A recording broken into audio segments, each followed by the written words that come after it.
ļoti vērtīgi. Bet tagad es aicināšu profesoru, Latvijas Betona Savienības valdes priekšsēdētāju, 70 izgudrojumu autoru. Paldies! Paldies, bet aplauss vēl par priekšu jānopelni. Tā kā ļaujiet. Tā tad man ir, kas saka, gandrīz vai jāturpina Almeistara kunga teiktais, par ko es ļoti pateicos. Un es gribētu to pirmkārt, es gribētu izteikt tādu, zinām, nožēlu, ka mēs sanākam kopā tikai tagad, kur mēs bijām pirms 20 gadiem, tā, kad dibinājās ārstu, būvniecības savienība un citas profesionālās biedrības un tā tālāk. Ja?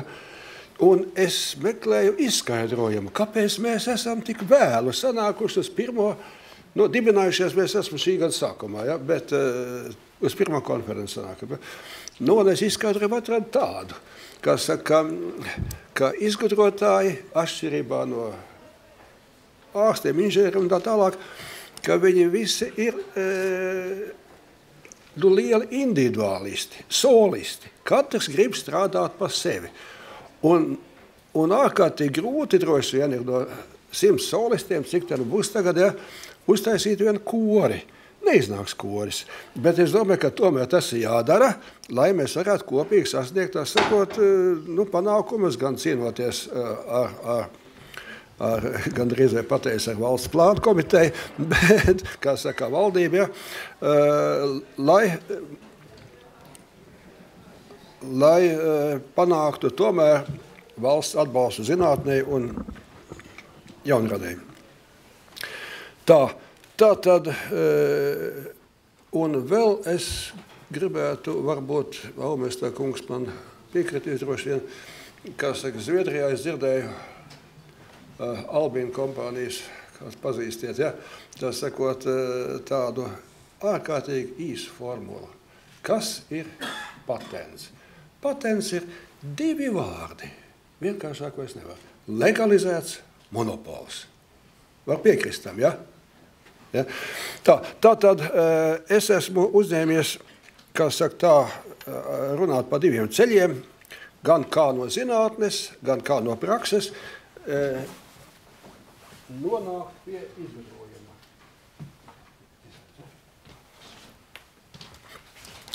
Tātad ceļš no zinātnes. Pavisam vienkārši. Ko ražo, teiksim, strādnieks, es esmu celtnieks, tāpēc man tas ir tuvu, betonētājs ražo kubikmetrus, tāpat kubikmetrus ražo mūrnieks droši vien, un apdarstrādnieks ražo kvadrātmetrus, metāluks tonnas un tā tālāk. Ko ražo zinātnieks? Man jāsaka tā, ka studenta auditori uzdod šo jautājumu, tad visfantastiskākās atbildes nāk.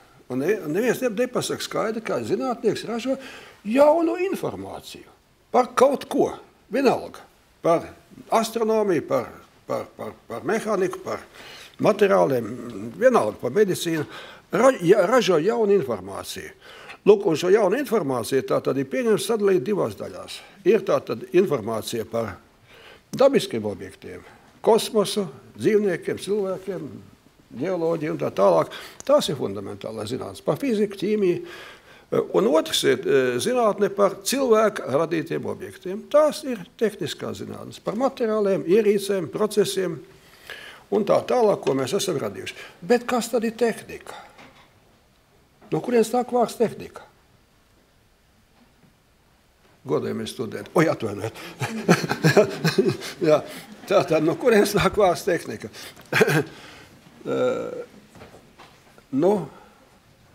Tas ir grieķiski, tā sakot, tas ļoti īsi un skaidri. Tehnē, pēdējais burtiski ir heta, ja? Tātad tehnē. Tas ir ar šo vārdu viņi apzīmēja mākslu, jo viņi nešķiroja. Mākslinieki no inženieri. Katrs, kas kaut ko radīja, Vai tas bija Arhimēds? Ne, Arhimēds neizgudroja svieru, ne, viņš tikai viņu aprēķināja. Bet katrs, kas kaut ko izgudroja, tā sakot, vai radīja no jauna, tas bija mākslinieks. Arī redziet, Leonardo da Vinci bija gan mākslinieks, gan gleznotājas. Nu, tas tā, bet varēja jau būt arī dalīt tā radības sfēras. Tā tad reizi ar to,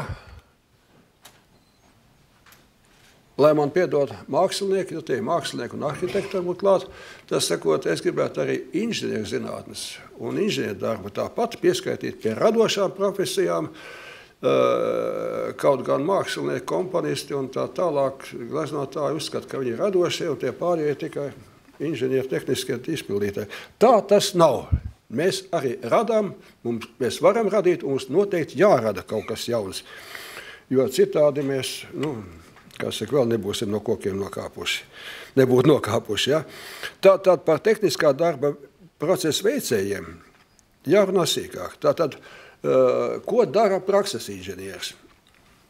Prakses inženieris, tas sakot, viņš ir tehnologs, celtniecībā, projektētājs, kas viņš jau nebūtu. Viņš strādā stingri valstī pastāvošo normatīvu robežās.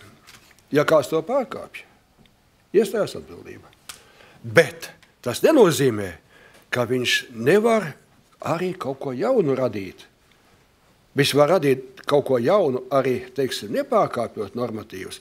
Viņš tāpat, bet ja viņam tomēr tie normatīvi jāpārkāpj, tad viņam ir jārēķinās ar, jāmeklē kāds palīgs, kas palīdz izsist to birokrātisko aparatūru un dabūt caur tātad, es gribēju gandrīz teikt būvniecības standartizācijas komiteju, jaunu standartu izsist. Tas ir iespējams, un mēs to esam darījuši pat padomu laikā, izsituši, ka tas, kas bija daudz grūtāks ar Maskavu. Tas tā, zinātnieks savukārt, un ar šo vārdu es gribētu saprast ne tikai tos profesionāļus, kas strādā, teiksim, profesionāli zinātnisko darbu, bet arī amatierus, kuri tehnikas vēsturē ļoti daudz radījuši, strādā otrā pusē, aiz šī žoga, aiz zināmā, tur, kad beidzās zināmais, sākās nezināmais, aiz šī žoga. Jo viņam nav to, ko darīt iekšpusē. Tur viss ir ne tikai zināms, bet legalizēts jau. Ko tieši tu darīs? Ja? Tātad, kāds tad ir zinātnieka ceļš? Es gribētu tādu ātrumā zīmētu skici, nolikt šeit apakšā. Kāds tad ir zinātnieka ceļš? Jā, man gaisni pa daudz. Tātad, šeit ir kaut kāds zināšanu apjoms. Protams, ka reālā dzīvē tā nav plakans laukums, bet tas ir daudzdimensija telpa, kā saka, katrs mirdziens ir zinām dimensija. Bet tēlā izsakoties, iesācējs atrodās šeit, kas zinātnisko darbu sāk. Un, lai viņš kaut ko radītu, tātad viņam ir jāiziet cauri visam tam, ko Alvēstarkungs arī teica, tātad jāiepazīstās ar to, ko visas iepriekšējās paudzes ir darījuši šī virzienā, un tad, kad viņš nonāk pie šīs robežas, kur zināmais beidzās, sākās nezināmais, tad viņš nograuž vienu gabaliņu no tās tumsas, un pievienam gaismas, un tas ir viņa zinātniskā darba augurs, rezultāti. Protams, tie ir dažādi virzieni, teiksim, kurā viņš varētu urties, sapcīt, ļoti liela līdzība ir atvēlēt ar tāpiņu, kurš iedzīst ābola sevdē. Ja tā viņš ieteiks olu dziedā, un viņš piedzīst, un viņš dodās uz ārpusi. Ceļš var būt līkumains, dažādi meklējumi uz saliem. Arī šāds ceļš nav smādējams, tas prasa vairāk gadus. Kā saka, šis, protams, ir ģēniju ceļš, kurš jau zina pašā sākumā, kur ir taisnais mērķis, citā kā Raina Zejolī, vienīgā zvaigzne, tā saka, viņš ir par skepā, ne par keis, ne par labdzību, vien no žēl, ko viņš varbūt sadīja ceļā. Bet, teiksim, šis ceļš ir garāks, bet viņš ir interesantāks, jo vairāk uzīt. Un beidzot, Nu, tas pavisam bēdīgi, tā sakot, ka cilvēks tādā zinātnē, nu, visu mūžu, un tā arī netiek pie tās robežas, kur sākās nezināmais, netiek klāt, vai ne?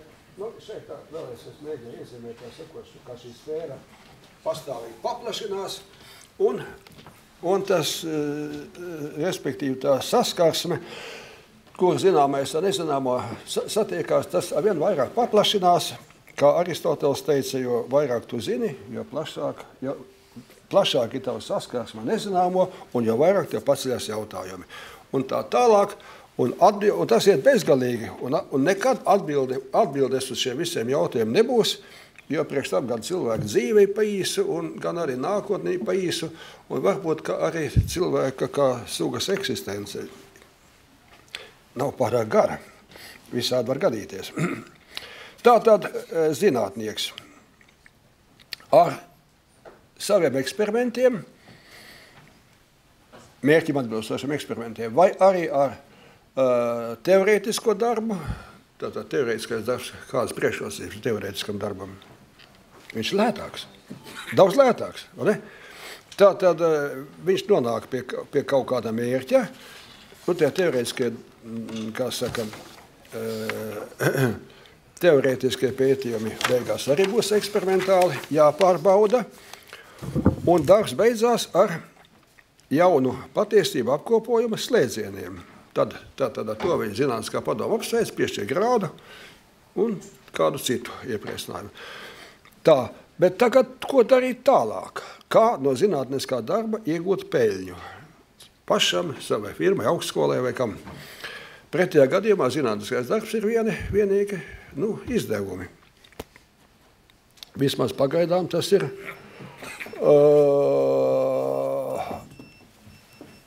ieguldījums tālam mērķim. Tā tad ir jāatrod ceļš, kā jaunās zināšanas praktiski izmantot. Vislabāk pašam un ātri, kamēr to man nav pamanījis kā cits. Jāsaka, varbūt papildināt Aumēstā kungs sacīto, es gribētu teikt, ka nevienā valstī patentu policijas nav, kas varētu izsekot, kur kas ko ievieš. Likumības policija ir dzirdēta islāma valstīs, bet patentu policija nav. Tātad atklājumus kā intelektuālu īpašumu valsts aizsargāja vienīgi vecajā savienībā, bet patreiz, cik es zinu, atklājumus neaizsargā nekur. Neviens neaizsargā. Tā kā ir jāsteidzās, kā izmantosi savu atklājumu. Starp citu, teiksim, tad, kad tika atklāta elektriskā strāva, tātad nevis elektrība, ko senie grieķi jau sen zināja, bet strāvas plūsma no augstāk lādījuma zemāk. Ilgu laiku nezināja, ko tu iesākt. Angļi izmantoja, tā sakot, fokus rādīšanā cirko elektrisko strāvu. Neko labāk nevar izdomāt. Tā kā bieži vien tas laiks ir ļoti garš, kamēr atrod. Un varbūt tie pionieri izgudrojumi, kā saka, kuri ir varbūt tie vērtīgākie vēsturē. Tātad jaunā informācija tātad būtu obligāti un vienīgā īpašuma aizsardzības forma ir patents. Bet tagad arī ceļš no prakses, par ko es gribētu runāt, teiksim, ne jau tikai zinātnisks darbs ļauj radīt izgudrojumu. Arī, teiksim, no prakses tātad, pirmais, ko es gribētu atzīmēt, tas ir tātad jau zināmās informācijas izmantošanai iepriekš nezināmām mērķiem. Kaut kāds efekts ir zināms, bet mērķis jauns. Tas var būt patentējams objekts. Ja? Otrs ir tātad zināmu pazīmju, viss pazīmes zināms, bet nezinām kombināciju. Un šī kombinācija tātad dod kaut kādu praktisku mērķi. Atkal tas ir izgudrojums. Tātad, kā saka, tehnika ir informācijas praktiskā izmantošana. Ja? Šodienas izpratnē. Un trešais ir zināmu ierīču, vielu, procesu būtisku uzlabošana. Būtiska, tā sakot, protams, visos gadījumos jārēķinās ar obligāto novitāti, kā to prasa patentu likums. Tas ir iespējams vienmēr, jo tehnika, tāpat kā māksla, nekad nav pabeigta. Tas, kas šodien šķiet perfekts, paiet gadi, nav pabeigts, nav gatavs. Un prasās uzlabot, bet prasās tikai tam, kas to redz. Es atvainojos, ka es atkal kā studentiem saku, to, kā izskatās kaut kāda konstrukcija, mašīna, eskavators, to redz katrs. Bet es jūs lūdzu, godējumie ne studenti, bet dāmas un kungi, skatieties un ieraugiet arī nevis to, kas tur ir, bet to, kas tur nav. Teiksim, šitā kamera, to, kas tur nav. Kas tur trūkst, ko varētu uzlabot. Tātad apiet apkārt un domājiet, un citādi pilnīgi noteikti tas, ko rāda izstādē, tas nav pabeigts. Nekad viņš nebūs pabeigts. Jo, ja kādreiz kaut kas būtu pabeigts, tad mēs nekad nebūtu pat akmens cirvi izgudrojuši. Jo vienkārši akmens gabals bija pietiekoši labs, pietiekoši liels, protams, lai nosistu mamuto, ne? Un pabarot ģimeni. Tātad, es varbūt tad pa to pašu tādu algoritmu, tātad, kā tad, ja izgudrojumi, tā saka, ticamība ir sasniegta, tad, kā Valmēster kungs teica, ideju sasniegt, tādus blokus noskaitīt. Kādā veidā, tāda blokschēma, kādā veidā aizsargāt savu izgudrojumu. Tātad pirmkārt nosaukums. Īsi, precīzi raksturo izgudrojumu būtību, neatklājot atšķirīgās aizsargāmās pazīmes. Otrs ir izgudrojuma piederība pie nozares lietošanas joma. Un trešais, tas faktiski visgrūtākais, kas apliecina novitāti. Tātad tas ir 3 zināmu tehnisko risinājumu apraksts, kuri no jūsu idejas atšķirās ar vismazāko pazīmu skaitu. Jāsaka, tas ir visgrūtākais. Padomu laikā tas tika prasīts, lai patentu meklējumi tiktu veikti 7 valstu platumā, nozarē attīstītāko valstu platumā un 30 gadu dziļumā. Un bija jādod vēl speciāli patentu meklējumu izziņa. Šodien tas ir patiesībā reglamentās netiek, bet tas ir auto interešu noteikti robežās. No šiem analogiem izvēlās saucamo prototipu, kas ir vistuvākais, to kritizē tikai tās pazīmes, ko es cerētu novērst, un uz šīs kritikas pamatā formulē izgudrojumu mērķi. Tātad radīt kaut ko tādu, kam nepiekristu šie trūkumi. Tālāk nāk piedāvājamā izgudrojuma pilnīgs un skaidrs apraksts, 5. bloks. Te ir piemēri ierīce, tātad no kādām detaļām sastāv ierīce un kas tur jauns. Ja runā par ierīci, tad vajag aprakstīt gan viņa, no kā viņa sastāv, vai kā viņa strādā. Ja tā ir viela, no kādām komponentiem sastāv viela. Viela var būt ķīmiski radīta viela, varbūt arī zināmu vielu maisījums. Komponents uzrāda tādās procentu robežās, kurās, teiksim, izgudrojums strādā. Trešais, ja piedāvā jaunu tehnoloģisku procesu, tad, tā sakot, apraksta procesā ietilpstošās operācijas secībā un kādā vai paralēli, kā viņas notiek.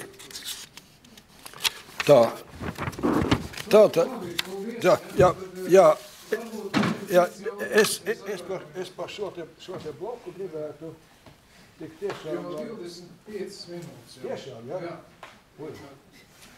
Labi, bet es uzdošu jums labas kungs jautājumus. Tiešām atvainojos, pēc tam. Labi. Es tikai pateikšu tā, šie bloki ir izdevums materiālos, jā? Jā, tieši un varbūt tiešām viņš to kopēt, jo es izgribēju to tā komentēt. Šie materiāli jau ir izdalīti un katram pieejami, tātad viņi bija pieejami. Man labas kungam viens jautājums. Jā. Jūs varat pastāstīt to gadījumu ar Amberi līdz galam, kā tur beigās iznāca un ar to, vai ar to telēnu, ne? To anekdoti. Par ko? Par telēnu. Par pelēnu? Par telēnu. Teļu. Pagaidi, par teļu. Bet tas bija citādi. Ir divi varianti, jā. Nu, Ampers, cik es atceru, Ampers tātad ziņoja to Francijas Zinātņu akadēmijā. Un tie noklausies, viņi ties, nu jā, jūs esat atraduši, kas elektriskā strāva plūst no augstāku uz zemāku potenciālu. Bet kāds no tā labums? Ja? To domā, ja? Ja? Nu, tur ir, es sapratu, ko domāju, bet Ampers atbildēja tā, bet, kungi, kāds labums varbūt no tikko piedzimuša bērna? Nekāds. Ja? Bet tu, laikam, bija domājis, ka tas teliņš vēl nav slaucams, ja? Ja? Ja? Ja? Tā tas... Jā, nē, tas ir citā vietā, jā. Jā, un otrs, tā sakot, Angļi, nu kā jau es teicu, tā sakot, neko labāk nevar izgudrot, kā taisīt cirku fokus, jā. Bet, tā sakot, es gribētu izmantot šito te bloku schēmu, kas ir vajadzīgs, lai to uzrakstītu, un tad tas ir katram, faktiski, autoram pilnīgi pa spēkam. Nu, jā.